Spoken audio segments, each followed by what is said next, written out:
The Democrats have become enablers now of everything that the Bush administration wants to do.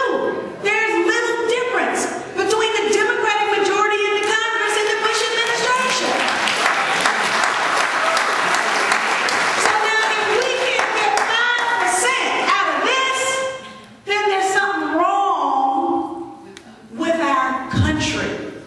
And let me just say that I have David Josue who travels with me, and he's from Haiti. Now, what did the people of Haiti do when 86,000 blank ballots were found for the purpose of stealing the election from Rene Preval? Now, the Haitian people already had their president stolen from them in the middle of the night, put on a plane and taken to destination unknown. And that was the second time they got rid of Aristide. But the Haitian people didn't give up.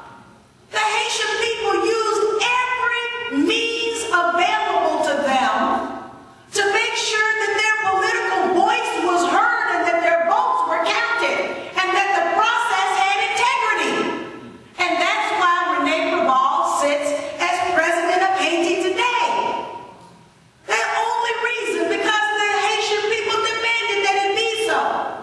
Now, if people in Haiti can do that, people in Venezuela, Bolivia, Argentina, Chile, Nicaragua, all over Latin America are doing it. How come?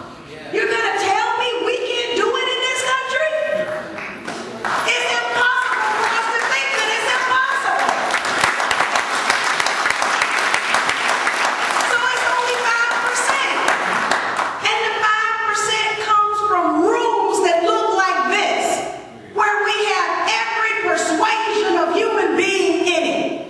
And we are here because we share our heart and our gut and our minds and our values. We share all of that. And we know that we can do better as a country. We know that we must do better as a country, or the world is going to suffer. Anyway.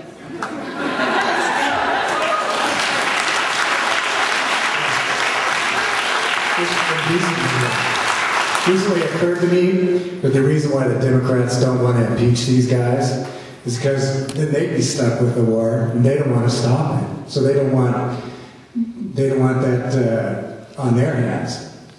And so, you know, a lot of people say, well, we shouldn't just elect Democrats, we should elect progressive Democrats. But John Conyers is a very progressive Democrat. And Dennis Kucinich's resolution now sits in his committee, and he says he doesn't have time. And I was hoping that maybe because you were on the inside, you were in Congress, you'd know more than me, you know, about what goes on here. But probably you don't, but it's worth a try. You know, what do you think they're doing? What are they saying to Conyers to stop him from doing what he wants to do?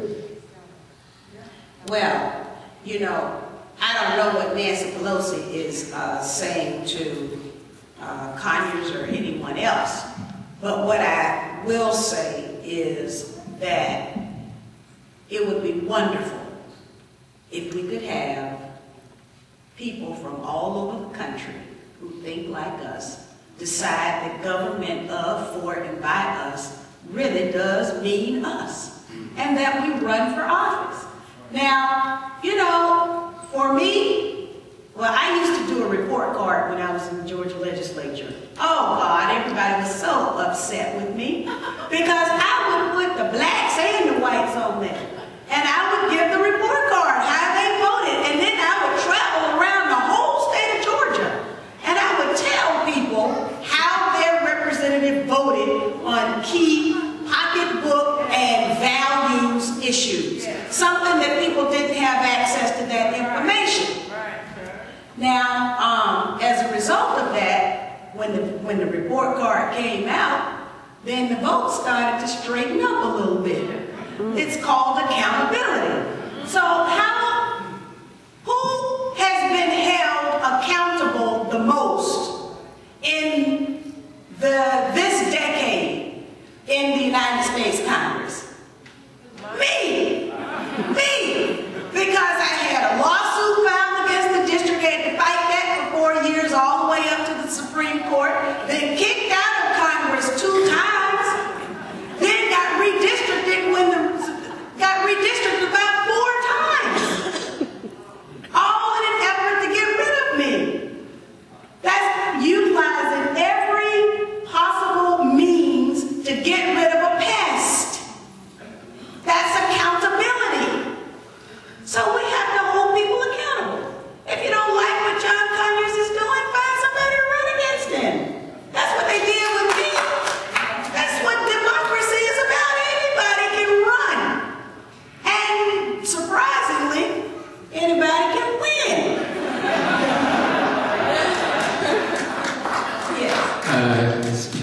Cynthia, thanks for coming here. I just have actually just two requests. First one's of you. Happened to be a volunteer for one of the groups that was listed endorsers in the back, the October 22nd Coalition to Stop Police Brutality.